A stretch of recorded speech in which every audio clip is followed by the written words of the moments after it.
welcome to my channel. My name is Bemiga Peter Olubayo. I represent the Unified IELTS Academy.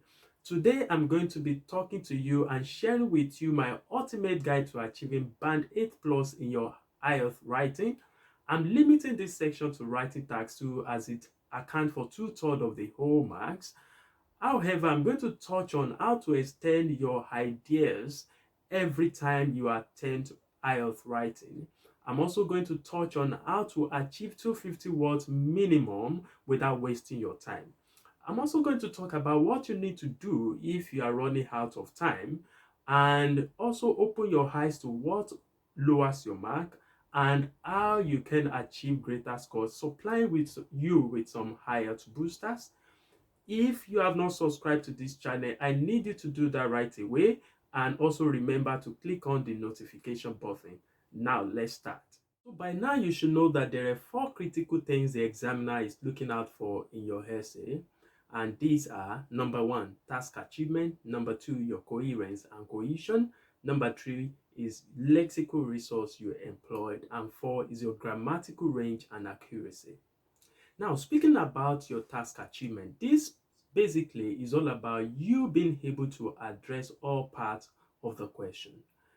And secondly, you must be able to extend your ideas. I mean, supporting your ideas as much as possible. And lastly, I'm going to talk about writing up to 250 words at the minimum. Now, let's talk about how to achieve 250 words at the minimum in your writing task 2. What I need you to do for me is to get a sample of this original IELTS booklet, which you are going to be given on that day. There is a copy in the description to this video. So I need you to download, know exactly how many words you write per line. Now, let's say hypothetically I write 10 words per line. This is 15 lines, so I need 26 lines. So what that means is that once I'm approaching about 20 words, I need to conclude. I need to write my conclusion. Is that okay? Yeah, beautiful. Now, secondly, I'm going to show you how to extend your ideas every time using my WWE. The first W stands for what, the second one stands for why, and the third one is examples. Also, you can employ WHO, which the first W is still what, H is for how, which is talking about you explaining further your main idea, and the last one, O, is the outcome. You can talk about the outcome if what you have said has not done, using usually conditional tenses. Now, I'm going to be using this example throughout. And the topic says, some people think that all teenagers should be required to do unpaid work in their free time to help the local community. They believe this would benefit both the individual teenager and society as a whole. Do you agree or disagree? So this is an opinion essay. So it is important that right from your introduction to your body paragraph 1, body paragraph 2, and conclusion, you echo the fact that you either agree or disagree to this thesis. Okay? Now, the second thing is, sorry, I didn't talk about idea generation in the first place. Obviously, you need to generate relevant ideas. There are a lot of apps there that you can get to help you improve your idea generation. But what I'm saying is that it is not enough for you to generate those beautiful ideas. You need to extend them appropriately. So like I suggested, in this case, this is an example showing on your screen written by one of the students. So now, what she has simply done, this is 62 words already. She have mentioned the why. Another point to consider is so. That is what she wants to talk about. That's the main idea. And then for the simple reason that is the why, okay, and for example. All right, you can see that. Also, apart from using WWE, you can use WHO like I talk about. You mention your words. Another point to consider is so. Then you mention how, you explain further, and you mention the outcome like I initially talked about. Also, you can bring a mix of WWE, you can do WWHE, WWOA. Just try this and you'll be surprised at how well you can write in your higher task too.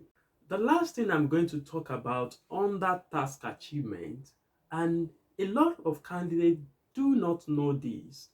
If you have written anything and this answer the question, what am I supposed to do if I have written only 200 words and I have just 5 minutes left? What are you going to do?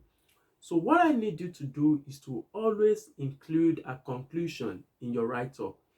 If no matter what you have written, if your essay does not include a conclusion, you cannot score more than band 5. You need to go to the band descriptor. It says specifically if your write-up does not have a conclusion, you can't go beyond band 5. So I need you to know what you are doing in that examination or in your task achievement as you are addressing all parts. Once you get to you have written up to like 200 words or above, you need to. The next thing you need on your journey to achieving band 8 plus is to consider your cohesion and coherence. Coherence refers to how organized your essay is, and that implies that you must be able to logically sequence your ideas. For instance, the example we are considering about teenagers working on paid services and all that, your paragraph 1 will be your introduction, which involves you paraphrasing the topic and stating your opinion. The body paragraph 1 would state an idea, which is one of your opinions, and extend using my WWE, WWO, or a mixture of both. The body paragraph 2 will be another opinion, which you have to extend fully. And the last paragraph is your conclusion, whereas you are summarizing your point and restating your opinion. All right, let's talk about cohesion. Cohesion refers to the flow of your sentences, how you move from one paragraph to another, and how you move from one sentence to another sentence. Think of it like a rope. You are tying old information to a new one. Okay, now, and basically you have to be able to employ great, relevant, and good range of cohesive devices. So take for instance, you are moving from a paragraph. If you are contrasting statement, okay, contrasting ideas, probably you are discussing an essay and stating your point, you can start with on the one hand, and when you are coming back on the other hand. Okay, and while you are moving between the paragraph too, I mean within one sentence to another, you can use firstly, secondly. Another good point to consider is, and you make sure you are doing that consistently. There are a lot of them showing on your screen and how and when you can use them. For your lexical resource, while it is important for you to use less common words which are appropriate for the topic, there are instances where you cannot use another synonym. For instance, speaking about someone's financial status, if you check synonyms, synonyms to poverty is mediocrity. Okay, you can't say someone is a mediocre when you mean that he's poor. It doesn't speak about the financial status. Okay, now you also, that means you need to paraphrase carefully. All right, you don't need to change every words like I said. One other thing you need to pay attention to are collocations. So for the topic before you, there are words which collocate, which goes with each other. So those are the words you want to be using. You want to pay attention to your spellings, and if you are writing IELTS academic, you want to avoid idioms. All right. For your grammar, my suggestion is that you focus on accuracy and having a good range. So rather than you trying something new in the examination, or you stick to what you have practiced. A good way to move from where you are now to something around band 8 and even more than that in your IELTS writing is to consider a good mix of simple, compound, and complex sentences. However, you need to employ more complex sentences. Take, for instance, if you want to say George was excited and the forest was dark, a simple sentence would be like, George was excited, full stop, the forest was dark, full stop. Okay?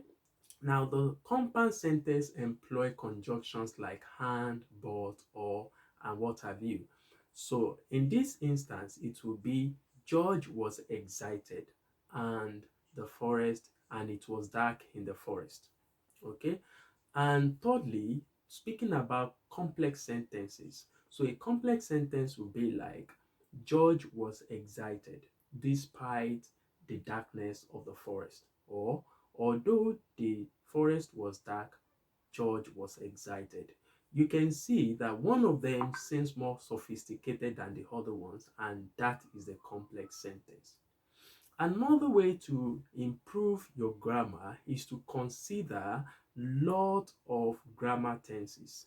So I'm going to suggest two of them, passive tenses and conditional tenses.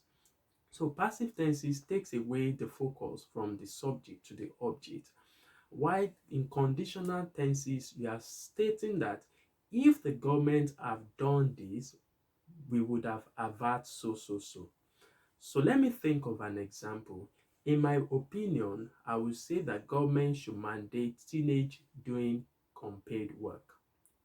Okay? If more teenagers are engaged in community work, comma, we would have more responsible adults in our society. You can see I've only used a conditional statement right there. Another thing you need to remember to improve your grammar is articles, okay? Or let me say articles and plurals or singular stuff. So let me put it for you. A lot of candidates either use less or more articles. And speaking of plurals, you remember your subject verb agreement. Singular verb, singular noun, plural verb. So, especially pay attention to those uncountable nouns and how you want to address them. Okay, lastly, under your grammatical range and accuracy is your punctuation must be top notch. If you don't, if you are not comfortable using any punctuation, please don't try it in the examination hall. And if you are not familiar or competent in using lots of them, you must be able to accurately and correctly use comma and full stop every time. Okay? In conclusion, in all that you do, it is not enough for you to have ideas for that topic before you. You must go through these three phases. Number one, planning. Second one is to write, and the third one is to check. All right. So in your planning phase, you decide on which position you want to be. So at times you come up with ideas that you cannot extend. So you have to pick which idea you want to write about, and those are the ones you can extend extensively. Okay. And then you go ahead and write. You also have to prepare on the coercive devices you want to use, how you want to introduce the topic, how you want to paraphrase it. Okay. And lastly, you must check your punctuation, check your subject verb agreement, check your spellings, and whatever you need to check. Okay. All right. All the best in your exams. I hope these have been able to help you, guiding you to achieving band 8. I need you to subscribe to this channel if you haven't done that, and also remember to click on the notification button. I need you to comment if this video has helped you as well. Like I said, under the description to this video, you have the sample of the booklet you are going to have during the examination. All right, see you next time. Bye bye.